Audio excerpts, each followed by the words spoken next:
नमस्कार, मैं हूं नीरज मेहरा और आप देख रहे हैं एवन टीवी का खास कार्यक्रम एवन स्पेशल। एवन स्पेशल में बात करेंगे हम जयपुर हेरिटेज की महापौर मुनेश गुर्जर जी से। मुनेश जी, आपका एवन टीवी के कार्यालय में बहुत बहुत स्वागत है। मुनेश जी, आपको पहला हेरिटेज का महापौर बनने का अवसर मिला है, इसके लिए एवन टीवी परिवार की ओर से आपको बहुत बहुत बधाई। मुनीष जी, क्योंकि हेरिटेज है, जैसा कि नाम से ही हेरिटेज, और हेरिटेज का संरक्षण बड़ी चुनौती है इस समय, क्योंकि जो चार दीवारी है, परकोटा क्षेत्र है, वहाँ के जो लोग हैं अब वो धीरे धीरे जो अपना पुरानी बिल्डिंगें हैं या उनकी हवेलियाँ हैं उनको तोड़ रहे हैं, और निगम के आदेश है कि उनको संरक्षित किया जाए, सरकार के भी आदेश है, यूनेस्को भी चाहता है कि वो पुरानी इमारतें वहाँ संरक्षित रहे। तो इसको किस तरह से देखती हैं आप, और क्या लगता है हेरिटेज के जो संरक्षित रखने में कौन सी बड़ी चुनौती आपके सामने आ रही है? हेरिटेज अपने आप में एक हेरिटेज नाम है, इसीलिए उसको दिया गया है ये नाम। गुलाबी नगरी, जिसे जयपुर राजस्थान का दिल कहा जाता है, तो इससे छेड़छाड़ बिल्कुल नहीं होगी। यूनेस्को ने जो तबका दिया है, इस पे हम खरा उतरेंगे। ऐसी अगर कहीं पे भी कोई समस्या आती है तो उस पे हम कार्रवाई करेंगे। हेरिटेज जो पुरातत्विक धरोहर है, हमारी विश्व धरोहर है, उसको हम बरकरार रखेंगे। इसके लिए जितने भी प्रयास करने पड़े हम हमारे स्तर पे करेंगे। मुनीष जी, कहा यह जाता है कि जयपुर शहर में जितनी भी पुरानी इमारतें हैं वहाँ पर तोड़फोड़ हो रही है और वहाँ उनकी जगह बड़े बड़े कॉम्प्लेक्स खड़े हो रहे हैं। बताया यह भी जाता है कि निगम के जो अधिकारी है, कर्मचारी, उनकी इतनी मिलीभगत है कि वो काम पर्दे लगाकर वहाँ पर निर्माण कार्य होते रहते हैं, और उसको लेकर खूब बदनामी भी होती है निगम कर्मचारियों अधिकारियों की। आए दिन की बात है, और मुझे लगता है कि अभी आपका शुरुआती महीना ही है ये कार्यकाल का, और इसकी शिकायतें भी आ रही होगी बहुत बड़े स्तर पर। आपको लगता है इसको संरक्षित करने के लिए ठोस कदम उठाना पड़ेगा, आपको पूरी फोर्स को जो है वहाँ पे ताकीद करना पड़ेगा, क्योंकि अब तक शायद बड़ा एरिया था तो इतना ध्यान नहीं पाए पूर्व में जो महापौर रहे या निगम के अधिकारी रहे या प्रशासनिक कर्मचारी रहे। जो हमें एक तबका मिला है, इसके लिए इसका संरक्षण करना बहुत ही ज़रूरी है। लेकिन हाँ, अभी तक मेरे पास ऐसी कोई लिखित में समस्या नहीं आई। अगर कोई लिखित में समस्या आती है तो उसमें मैं तुरंत कार्रवाई करूंगी, और हेरिटेज से कोई छेड़छाड़ नहीं की जाएगी। ये मैंने मेरे शुरुआती दौर में ही कह दिया था। हेरिटेज लुक को बरकरार रखा जाएगा। ये हमारी विश्व धरोहर है। पुरातत्विक जो बिल्डिंग्स हैं इनको हम सजो के रखेंगे। ये तबका हम, इसके लिए चाहे कितने भी प्रयास करने पड़े, यूनेस्को से ये तबका हम अब छीनने नहीं देंगे। जो हमें सम्मान मिला है, आप लोग सम्मान बिल्कुल, ये जो सम्मान हमें मिला है जयपुर को, इस सम्मान को हम आगे लेके जाएंगे। इसके लिए जितने भी ठोस कदम उठाए जाने पड़ेंगे वो मैं मुनीष जी, सफाई एक बड़ी समस्या है, और जो पर्यटक आते हैं वो ज़्यादातर चार दीवारी में ही आते हैं। मोस्टली उनका जो भ्रमण भी होता है चार दीवारी में ही करना चाहते हैं वो, और चार दीवारी में सफाई को लेकर हर बार लोगों की नाराज़गी होती है। जो गलियां हैं खास तौर पर, वहाँ की सफाई व्यवस्था को दुरुस्त करने का आपने प्रयास किया, कई बार आप गई भी हैं, आपने कोशिश भी की है, और आपके उस प्रयास को सराहा भी जा रहा है कि महापौर खुद इस काम को। मैंने जब चुनी गई थी तो मैंने जयपुर की जनता को कहा था, मैं सफाई व्यवस्था में जयपुर को नंबर 1 में लेके आऊंगी, 37 पे है। और मैं इसीलिए धरातल पे उतरी हूँ ताकि मुझे समस्याएं पता हों और उसका समाधान मैं बेहतर तरीके से कर पाऊँ। इसके लिए मैंने जनसंख्या के अकॉर्डिंगली कर्मचारी बांट दिए हैं हर क्षेत्र में, और बीबीजी कंपनी को मेरे सख्त निर्देश हैं कि मैं कोई भी सफाई व्यवस्था में कोताही नहीं बरतूंगी।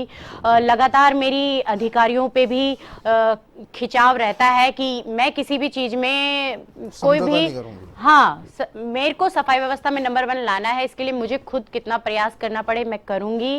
और हमने एक अभियान भी चलाया है, सतर्कता अभियान, जिसमें दुकानों पे डस्टबिन रहें और लोग मास्क लगाएं, अवेयर रहें। हम अपने स्तर पे सभी काम कर रहे हैं। जेएन्स को मैंने वार्ड वाइज जिम्मेदारी दे दी है सफाइयों की कि आप मॉनिटरिंग करेंगे। हमने हेरिटेज की तरफ से स्मार्ट सिटी के तहत हमने हुपर्स खरीदे हैं, 100, उनका भी काम चल रहा है। सिविल लाइन की भी सिटी में, प्रकोटे में बहुत ज़्यादा समस्याएं हैं। तो मैंने जयपुर की जनता को वादा किया था कि मैं इस व्यवस्था, मेरा मेन मोटो होगा सिविल लाइन, तो मैंने इसके लिए भी प्रयास कर रही हूँ कि मैं अपनी तरफ से 100% प्रयास करूँगी कि नई डलवा सकूँ, ताकि ये समस्या परमानेंट खत्म हो जाए।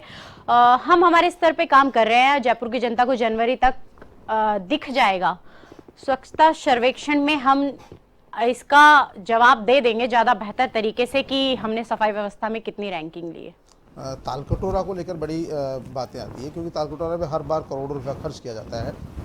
जब तक कोई कंपनी उस पर पैसा खर्च करती है तब तक उसकी रौनक कुछ दिनों तक रहती है, और उसके बाद वो रौनक जो उसकी फीकी पड़ जाती है। अब तक शायद मुझे भी लगता है पिछले 25 साल 20 साल में हर बार जो भी बोर्ड आता है उस पर करोड़ों रुपया खर्च करता है। अब क्योंकि हेरिटेज की जिम्मेदारी है, हेरिटेज में ही वो रहेगा, और अब फिर उसका एक प्लान चल रहा है कि उसको वापस उसकी साफ़ सफाई की जाए, उसको संरक्षित किया जाए, क्योंकि जो आसपास की जो कॉलोनी बसी हुई है वो अपना गंदा पानी जो उसमें छोड़ते हैं और उसके कारण उसमें मलबा भी जमता है, और जो आप लोग पूरा पैसा खर्च करते हैं वो वापस मटिया मेल हो जाता है। आपको लगता है स्थायी समाधान करेंगे आप लोग उसका, क्योंकि अब आप जिम्मेदारी आप लोगों की बनती है? मेरे सामने आई भी थी, मैं तालकटोरा गई भी थी और मैंने वहाँ पे भी ये कहा है मैं मेरे स्तर पे बेहतर करूँगी। और जैसा आपने कहा कि वहीं के लोग ये गंदा पानी जाता है जिसके कारण ये गंदगी होती है, तो इसका स्थायी समाधान करने का मैं पूरा प्रयास करूँगी। जो भी मेरे स्तर पे होगा, मुझे बेहतर डिसीजन लेना पड़े मैं लूँगी। मैं जयपुर की जनता को वादा करके आई हूँ सफाई के लिए और हेरिटेज लुक बरकरार रखने के लिए, तो मैं अपना पूरा 100% दूंगी। वार्डों में सफाई के लिए, निगरानी के लिए क्या कर रही हैं? क्योंकि जो आपने कहा कि कर्मचारी लगा दिए हैं, आपको लगता है जो कर्मचारी मिले हैं पर्याप्त है, उनमें बहुत अच्छा काम कर पाएंगे आप लोग? बिल्कुल, हमने जनसंख्या के अकॉर्डिंगली डिवाइडेशन किया है, अभी मैंने खुद ने किया है, और जेएन्स को हमने मॉनिटरिंग दे दी है हर वार्ड की कि वो उसको देखें, साफ सुथरा रखें। और अब ये 10 दिन के अंदर आपको लगातार दिखाई देने लग जाएगा। जयपुर में काफ़ी संभावनाएं अच्छी हुई भी है मेरे जाने से वार्ड में, और बेहतर आपको दिखाई देगी। देखिए, सरकार की भी मंशा यही थी कि जितने वार्ड छोटे होंगे 2 निगम बनाए, 2 महापौर बनाए। उसके पीछे सोच यही थी कि जयपुर का इतना विस्तार हो गया है तो जो है संसाधन जो है उनका बंटवारा सही तरीके से नहीं होता है, जो कर्मचारी उनसे सही तरीके से काम नहीं लिया जाता है। तो सरकार ने भी इस उम्मीद के साथ ये 2 महापौर बनाए हैं। जो आपने कहा डोर टू डोर कचरा कलेक्शन, इसको लेकर शिकायतें बड़ी आती है कि कुछ जगह तो ये रेगुलर जाते हैं, कुछ जगह पे 2 दिन में 3 दिन में जाते हैं, फिर वो कचरा कई जगह उठाते नहीं हैं, ले जाते नहीं हैं। तो इस पर किस तरह से आप अंकुश लगाएंगे? क्योंकि पैसा अपना निगम पूरा दे रहा है, सरकारों को भुगतान पूरा कर रहा है बीबीजी कंपनी को, उसके बावजूद भी वो जानबूझ के इस तरह की लापरवाही करते हैं। बिल्कुल, मेरी बीबीजी से लगातार बातें होती है, मैंने उन्हें बिल्कुल सख्त निर्देश किए हुए हैं। मैं हर जगह बीबीजी को यही बोलती हूँ कि मैं कोई सफाई व्यवस्था में, कचरे कलेक्शन में कोई ढिलाई नहीं बरतूंगी। और हमने हमारे स्तर पे भी स्मार्ट सिटी के तहत हमने 100 हुपर्स खरीदे हैं, जिसमें अलग अलग गीला सूखा कचरा डालने की व्यवस्था भी बेहतर है। तो हम अपने खुद के हुपर्स भी चलाएंगे। मुनीष, मुझे बताओ, जब हुपर आप लोगों ने खरीदे हैं, अपने डोर टू डोर कचरा कलेक्शन का दे रखा काम, फिर हुपर का क्या उपयोग रहेगा? क्योंकि एक तरफ तो अपन एक कंपनी को पैसा दे रहे हैं, दूसरी तरफ हुपर खरीद लिया अपन ने। बिल्कुल बिल्कुल, ऐसा है कि कई जगह क्या है, इंडस्ट्रीज एरिया है जहाँ पर हमें खुद का एक हुपर्स की जरूरत थी। तो हमने हमारे स्तर पे ये, जब संसाधन होंगे तब हम समाधान कर पाएंगे, जब हमारे संसाधन बढ़ेंगे तभी तो हम बीबीजी को कह पाएंगे कि हम तुमसे बेहतर काम कर सकते हैं। तो हमारा यही प्रयास है, हम हमारे स्तर पे करें। आपको लगता है आप लोग आने वाले समय में जो निगम की खुद की सफाई व्यवस्था है उसको ज़्यादा मजबूत करके और अपने आप को साबित करना चाहते हैं कि नहीं, फिर हो सकता है हमारे संसाधन से हमारे कर्मचारी बेहतर काम कर सके, तो भुगतान उसको दे रहे हैं वो बचा सके? बिल्कुल, अगर बीबीजी नहीं करती है तो हम ऐसा ही करेंगे। अभी क्या स्थिति है बीबीजी की? अभी बीबीजी काफी ठीक चली है, हालांकि बहुत बेहतर नहीं है, बट मेरे उन डांट फटकार से कुछ फर्क आया है और मैं मानती हूँ कि 10 दिन के अंदर और बेहतर करेंगे वो। आपको लगता है कहीं न कहीं ढिलाई रही अधिकारियों के स्तर पर बीबीजी को, क्योंकि जो अधिकारी थे उन पर सही तरीके से शिकंजा नहीं कसा गया? एक ही गाड़ी के 3 नंबर है, एक ही जो गाड़ियां हैं उसी को 4 वार्डों में दिखाया गया था, और बिल्कुल उसी के चक्कर में वो सफाई नहीं होती थी, बाजारों से भी कचरा नहीं उठता था, और जब सर्वेक्षण टीम आती थी तो खास तौर पर उनको ही देखना पड़ता था कि ये गंदगी बहुत ज़्यादा है, और कंपनी पूरा पैसा उठा रही थी।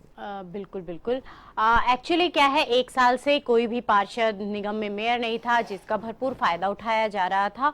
और आज तक का इतिहास है जयपुर में, अभी तक कोई कांग्रेस का मेयर नहीं बना था। इस बार अपने आप में एक चुनौती है, मैं जमीन से जुड़ी हुई हूँ। ज्योति खंडेलवाल जी मेयर रही है, बिल्कुल बिल्कुल बिल्कुल बनी थे, तो तब बहुत प्रयास हुआ था, वो एक ही बार हुआ था। लेकिन ऐसा लगता है पहली बार बोर्ड भी कांग्रेस का है, हाँ, महापौर भी कांग्रेस का है। बिल्कुल बिल्कुल, बिल्कुल पहली बार ही बना है, तो इस बार बोर्ड बना है और हमारे पार्षद है जो बहुत ऊर्जावान है, बहुत नौजवान है, सारे काम करने के लिए बिल्कुल जुटे हुए हैं। कड़ी से कड़ी जोड़ने वाली जो हमने एक मिसाल दी थी वो कायम है।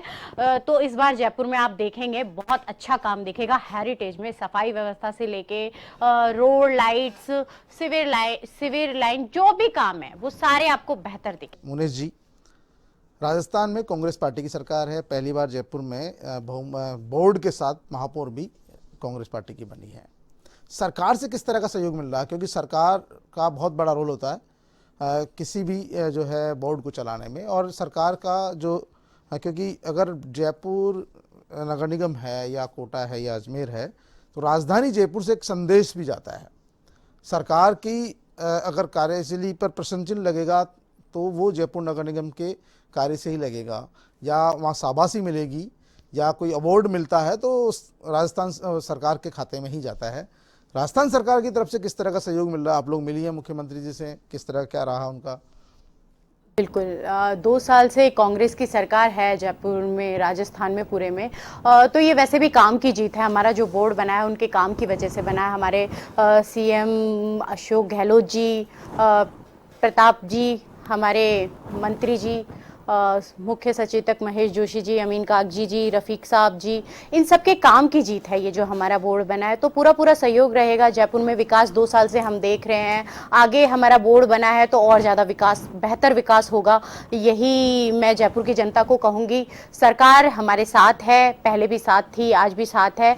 मैं एक नॉर्मल सी कार्यकर्ता थी और आज सरकार ने मेरे साथ, मुझे आशीर्वाद देके मुझे इतनी बड़ी जिम्मेदारी दी है, तो पूरी सरकार मेरे साथ है। और कांग्रेस सरकार तो हमेशा काम की और कार्यकर्ताओं के साथ रहती है, आगे भी ऐसे ही करेगी। आपको लगता है शहर की बड़ी समस्या है सीवरेज का, नई सीवरेज डालना, और उसके लिए जब तक सरकार आपको बजट नहीं देगी तब तक आप वो नहीं कर पाएंगी? बिल्कुल, ये आपने सही क्वेश्चन किया है। मेरा पूरा प्रयास है और मैं मानती हूँ सरकार मेरा पूरा सहयोग करेगी और मैं बेहतर विकास करूंगी। ये सिविल लाइन का, क्योंकि एक ये मेन समस्या भी है, ये हल होनी चाहिए जो काफ़ी टाइम से चल रही है। तो सरकार मेरा पूरा सहयोग करेगी। मुनेश जी, निर्दलियों की बैसाखी के सहारे आप महापौर हैं, तो आपको लगता है कहीं कि दबाव निर्दलियों का भी बराबर आप पर रहता है कि आप उनका काम नहीं करेंगे, सुनेंगे नहीं तो कहीं गड़बड़ी होने का चांस रहे? बिल्कुल नहीं है, ऐसा नहीं है। निर्दलीय नहीं है, वो हमारा परिवार है। कांग्रेस में जो शामिल हो गए वो कांग्रेसी हैं। वो कहीं ना कहीं हमसे नाराज थे। वो चलता रहता है थोड़ा सा, लेकिन उन्होंने हमें खुल के समर्थन दिया है, आगे से दिया है, और वो हमारे परिवार का हिस्सा है। और हम लोग इतने प्यार से, ये आपने रिजल्ट में ही देखा होगा, ये हमारे प्यार और काम की जीत है, जो मैं बार बार कह रही हूँ। हम 56 थे, 56 ही रहेंगे। जो आप लोग कमेटियां बनाएंगी उनमें हिस्सेदारी होंगी उनकी, जो निर्दलीय लोग आए हैं? बिल्कुल, उन्हें सरकार ने जो वादे किए हैं, जो उनका मान सम्मान किया है, वो उन्हें मिलेगा। क्योंकि बहुत से लोगों की शिकायत अब तक ये रहती थी कि उनके काम नहीं होते थे वार्ड में। मोस्टली सफाई को लेकर ही शिकायत रहती थी या फिर रोड लाइट को लेकर शिकायत रहती थी। इनकी आप खुद मॉनिटरिंग कर रही है इस समय? बिल्कुल, मैं सभी वार्डों में जा रही हूँ। मैंने सभी समस्याएं नोटिस की है, इसलिए की है ताकि मैं उसके लिए बेहतर सुझाव निकाल सकूं कि किस तरीके से इसको हल किया जाए। अगर मैं समस्या में से निकलूंगी नहीं तो उसका सुधार कैसे करूंगी, ये मेरा मानना है और मैं वही कर रही हूँ। और मैं मेरे पार्षद, मेरे भाई खुद इतने ऊर्जावान है, जो हमारी टीम है वो इतनी अच्छी है, इतनी मेहनती है कि जयपुर में मैं आपको बार बार कह रही हूँ कि विकास होगा। आप लोग देखिए 2021 में आपको जयपुर में एक अलग ही देखने को मिलेगा कि वास्तव में ये ऐसे लोग, ऐसी टीम काम कर रही है कांग्रेस की। आप लोगों को जागरूक कैसे करेंगे? क्योंकि बहुत सी समस्या इस कारण होती है कि लोग सफाई तो चाहते हैं लेकिन खुद करना नहीं चाहते। कचरा तो वो सड़क पर देखना नहीं चाहते लेकिन खुद का कचरा जो है सड़क पर डालना चाहते हैं। तो जो शहर में डस्टबिन लगाए गए थे वो सारे गायब हो गए हैं। बाज़ारों में जितने भी जयपुर शहर के बड़े बाज़ार हैं सब में डस्टबिन अब नदारद है, नहीं नज़र आते हैं। आपको लगता है वापस से कुछ कवायद शुरू होनी चाहिए और ये चीज़ वापस शुरू करेंगे ताकि जो फुटपाथ पे जो कचरा फैलता वो नहीं फैले? बिल्कुल, इसके लिए हमने एक सतर्कता अभियान चलाया है जिसमें लोगों को बार बार हम लोग अपील कर रहे हैं कि आप डस्टबिन रखिए, कचरा इधर उधर मत डालिए। और मैं भी बार बार जयपुर की जनता को अपील कर रही हूँ, आज भी अपील करती हूँ कि आपकी जयपुर की बहन, आपकी बेटी आपसे निवेदन कर रही है कि ना कचरा डाले, ना डालने दे। जयपुर एक गुलाबी नगरी है, इसको गुलाबी नगरी रखने में अपनी इस बेटी बहन का सहयोग करें। साफ सुथरा जयपुर रहेगा तो हम सब स्वस्थ रहेंगे। इसी के साथ उनसे कहूँगी, नो मास्क नो एंट्री वाली जो हमारे माननीय मुख्यमंत्री जी चला रहे हैं, मास्क लगाओगे तो खुद ही सेफ रहोगे, इस पे भी एक मैसेज मैं बार बार जनता को दे रही हूँ, आज भी वही कर रही हूँ कि आप लोग मास्क लगाइए और गंदगी ना फैलाएं, ना फैलाने दें। मुनीष जी, बहुत सारा स्टाफ जो पुराने नगर निगम को छोड़ना नहीं चाहता, क्या आपको पर्याप्त स्टाफ मिल चुका है जिससे आपका काम सरपट दौड़ने लगा है? कुछ लगभग आ चुके हैं, कुछ और आ जाएंगे। काम तो अपने स्तर पे चालू है, क्योंकि ऐसा नहीं है कि काम रुक जाता है। जो अधिकारी है वो आना क्यों नहीं चाहते, क्या ऐसा रीजन लगा आपको? कि या फिर आप मुख्यमंत्री से मिलेंगे कि नहीं हमें नया स्टाफ दीजिए ताकि हमारा काम सुचारू रूप से चल सके? क्योंकि देखिए, जो भी तस्वीर बनेगी वो हेरिटेज से बनेगी। जो भी पर्यटक आता है वो हेरिटेज में ही आता है, आउटर में बाद में जाता है, तो ग्रेटर में बाद में जाएगा, पहले हेरिटेज। तो हेरिटेज की सूरत जब तक नहीं सुधरेगी तब तक कोई जो संदेश देने की बात हम कर रहे हैं वो नहीं जाएगी सीधी तस्वीर। तो आपको लगता है अधिकारी नहीं आ रहे तो उनको लगाना चाहिए, जरूरी है? देखिए, जिनके ट्रांसफ़र हेरिटेज में हो चुके हैं उन्हें आना ही पड़ेगा, चाहे कुछ भी हो, क्योंकि ऐसा तो हो नहीं सकता, जब डिवाइडेशन हो गया है तो अधिकारियों का भी डिवाइडेशन होगा ही होगा। ये उनकी खुद की मर्जी है, वो जितना लेट आएंगे उनका सम्मान उतना ही कम होगा। मैं तो मानती हूँ जो जिम्मेदारी दे दी गई है उसको लेकर आगे निभाना चाहिए, आगे बढ़ना चाहिए। बाकी उनकी मर्जी है, आना तो उन्हें है ही जो वहाँ रुके हैं, और जो लोग आ गए हैं वो अपने स्तर पे काम चालू कर चुके हैं मेरे साथ। और मैं लगातार अधिकारियों से, क्योंकि मेरी स्ट्रेटजी है खुद की कि मैं खुद ज़मीन पे जाती हूँ, तो उन्हें मेरे साथ जाना पड़ेगा और मेरे साथ काम करना पड़ेगा। मैंने जयपुर की जनता को जो वादा किया है नंबर 1 लाने का, सीवरेज लाइन जो मेरा मेन मोटो था, और महिलाओं के लिए मैं ये भी कहूँगी, सुरक्षा के लिए मैंने कैमरे का वादा किया था, इस पर भी हम हमारा पूरा काम करेंगे कि सभी कॉलोनियों में कैमरा लगे, जिससे क्या होता है कि चोरी जैसी समस्या भी खत्म होती है और महिलाएं भी अपने आप में सेफ निकलती है। मैं एक महिला हूँ, महिला होने के नाते मैं इस समस्या को समझती हूँ। मैं खुद चाहती हूँ जयपुर ऐसा बने जिसमें 9-10 बजे भी महिला निकले तो अपने आप को सेफ समझे। इस पे भी मैं काम करूँगी एक महिला होने के नाते। नहीं, बहुत अच्छी बात है, लेकिन सबसे बड़ी बात यह है कि जो राजधानी जयपुर है, परकोटा है, वहाँ पर इसका जो ऐतिहासिक स्वरूप है उसको बिगाड़ा जा रहा है। उसको संरक्षित रखने के लिए स्मार्ट सिटी प्रोजेक्ट भी अपना काम कर रहा है। आपको लगता है अभी तालमेल बैठा उससे, या बिठाने की कोशिश करेंगे आप लोग? बिल्कुल, स्मार्ट सिटी के तहत बहुत अच्छा काम हो रहा है जयपुर में, और स्मार्ट सिटी आने का मतलब ही यही था कि चार दीवारी के जो हेरिटेज लुक है उसको बरकरार रखा जाए, सब जगह एक जैसा रंग दिखे, जो उनकी दीवारें टूटी फूटी हैं उनका जीर्णोद्धार हो सके, यही सब हमारा स्मार्ट सिटी के तहत काम है। तो वो एक बहुत बेहतर काम है जयपुर के लिए। ये बहुत अच्छा चलेगा, जिससे जयपुर हेरिटेज जो लुक है वो बरकरार रहेगा, ऐतिहासिक पुरातत्विक धरोहर को हम संजो के रख सकेंगे। आपने कोई पुरातत्विक विभाग के लोगों से बातचीत की है अभी तक कि जयपुर के जो प्राचीन मंदिर है या और बावड़ियाँ हैं या उनको संरक्षित किया जाए, कि नहीं, जब तक ये संरक्षित नहीं होगी तब तक ये जो हमारा हेरिटेज लुक है वो बरकरार नहीं रहेगा?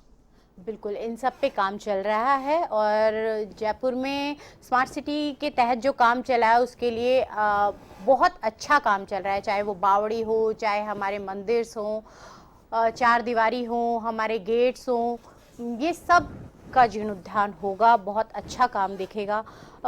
ऐतिहासिक जो बिल्डिंगें हैं उन्हें बदला नहीं जाएगा, ये हम बार बार कह रहे हैं, उनका सिर्फ रंग रूप सुधारा जाएगा, सौंदर्यीकरण किया जाएगा। जिसकी चार दीवारी परकोटे में जिसकी प्राचीन बिल्डिंग है, कोठी है, अब उसके पहले एक मालिक था, अब उसके 10 मालिक हो गए, 10 के 100 हो गए, और अब इस स्थिति ऐसी आ गई, या तो वो कॉम्प्लेक्स खड़ा करे तब वो जाके उसमें एडजस्ट हो सकते हैं, या उसको बेचान करे। तो ये बड़ी चैलेंज है आप लोगों के सामने, क्योंकि वो चाहता है उसको बेचान करके या तो उसका कॉम्प्लेक्स खड़ा करे, और सरकार और आप लोगों की जिम्मेदारी कि उस हेरिटेज लुक है वो बरकरार रहे, उसको तोड़ा फोड़ नहीं दिया जाए। और ऐसी स्थिति में आप जाके देखेंगे परकोटा में, खुद देखेंगी तो पता लगेगा बहुत सारी बिल्डिंगें टूट चुकी है, उनकी जगह बड़े बड़े कॉम्प्लेक्स खड़े हो चुके हैं। ऐसा नहीं है कि वो एक दिन में हुआ, सब कुछ हुआ है वो। बिल्कुल सही बात है, लेकिन जो गाइडलाइंस हैं वो साफ निर्देशित हैं कि इसमें कोई भी तोड़फोड़ नहीं की जाएगी। इसका जो आप सिर्फ सौंदर्यीकरण कर सकते हो वो आप कर सकते हो, लेकिन उससे कोई तोड़फाड़ छेड़खानी नहीं की जाएगी, ये इन्हें मानना ही पड़ेगा। आज से पहले का तो मुझे नहीं पता, लेकिन आगे बिल्कुल ऐसा नहीं होगा। मैं बिल्कुल साफ तौर पे कहना चाहती हूँ, जो ये ऐतिहासिक रूप है, इनका पुरातत्विक रूप है, इसको धरोहर की तरह संजोकर रखूंगी। ये जिम्मेदारी मेरे ऊपर है और मैं इसमें खरी उतरूंगी। मुनेश जी, क्योंकि समय बहुत कम है, मैं चाहूँगा कोई ऐसा संकल्प जो आप चाहती है कि 2021 में आप पूरा करने जा रही जयपुर को लेकर। बिल्कुल, मैं जयपुर को लेकर मैंने आते ही सबसे बड़ा संकल्प लिया था कि मैं उसको सफाई व्यवस्था में बेहतर करूंगी, महिलाओं के लिए बेहतर काम करूंगी। ये मेरा संकल्प मैंने आते ही कह दिया था। मेरा मेन फोकस उसी पे ही है अभी कि सफाई सर्वेक्षण में मैं जयपुर की रैंकिंग बढ़ा के 1 नंबर पे लाऊं और महिलाओं के लिए कैमरे लगा के, और 4 दीवारी की जो मेन परकोटे वाली सिविल लाइन है इसको मैं नई बनवा सकूं। यही मेरा मेन मोटो और संकल्प है।